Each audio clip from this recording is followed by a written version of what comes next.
Bismillah, alhamdulillah, wassalatu wassalamu ala rasulillah. Ini dua pertanyaan tentang masalah taubat yang berkaitan dengan atau berhubungan dengan manusia. Yang pertama berkaitan dengan harta benda. Pernah kita ambil hartanya, entah itu lewat tipu, menipu, atau lewat mencuri, atau lewat apa saja. Yang penting bukan hak kita, kita ambil. Hak orang lain kita ambil. Terus kita sadar bahwa itu adalah dosa, bahkan dosa besar. Kita ingin taubat, maka berhenti dari perbuatan tersebut, tidak mengambil hak orang lain, kemudian menyesalinya, kemudian yang ketiga berazam, itikad kuat untuk tidak mengulanginya. Karena barangnya yang keempat, barang orang lain masih kita pegang, kita kembalikan. Ketika mau dikembalikan ternyata orangnya sudah meninggal dunia, maka otomatis barang tersebut adalah menjadi hak milik dari ahli warisnya. Kalau ahli warisnya masih ada, kita kembalikan. Mungkin kita menanggung malu di hadapan ahli waris. Lebih baik kita menanggung malu di hadapan ahli waris, tapi tidak menanggung malu di hadapan Allah Subhanahu wa ta'ala. Karena malu di hadapan Allah itu lebih berat daripada malu di depan makhluk.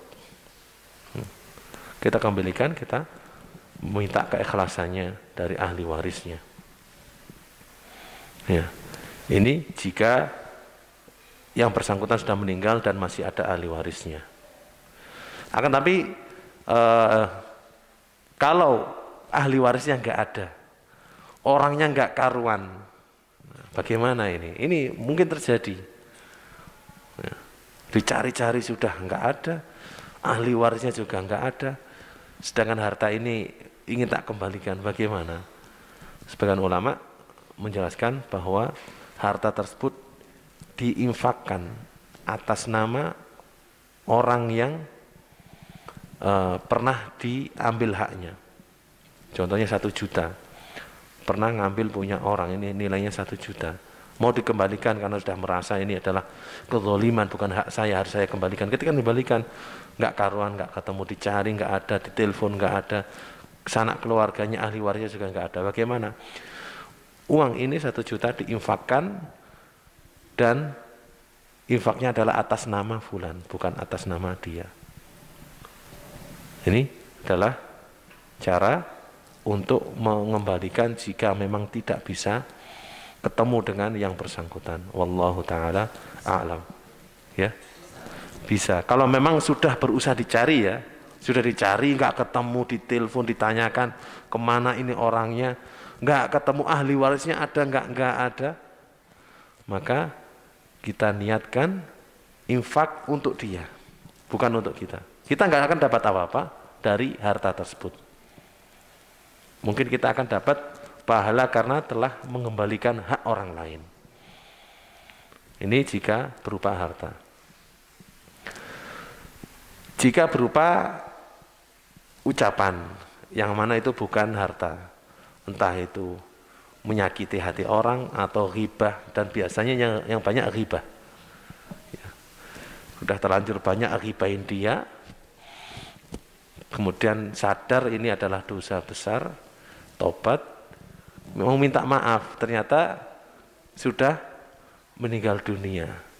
Maka ini nggak ada kaitannya dengan ahli waris. Kaitannya dengan siapa? Yang mayitnya. Karena dosanya kaitannya dengan mayitnya. Terus bagaimana ini? Ini caranya adalah memperbanyak istighfar untuk dia. Kita beristighfar untuk orang yang pernah kita ghibahi dan menyebut kebaikan mereka. Karena ghibah adalah menyebutkan keburukan. Maka kita balik, menyebutkan kebaikan mereka dan beristighfar, banyak beristighfar untuk dia. Ini cara taubat dari menyakiti orang lain ketika ingin minta maaf tidak menemukan orangnya. Dan banyak-banyak istighfar. Semoga Allah Subhanahu wa taala mengampuni orang yang kita ghibahi dan mengampuni dosa kita. Ya. Ini cara bertobat dari hal tersebut. Wallahu taala a'lam. Jelas Pak nggih?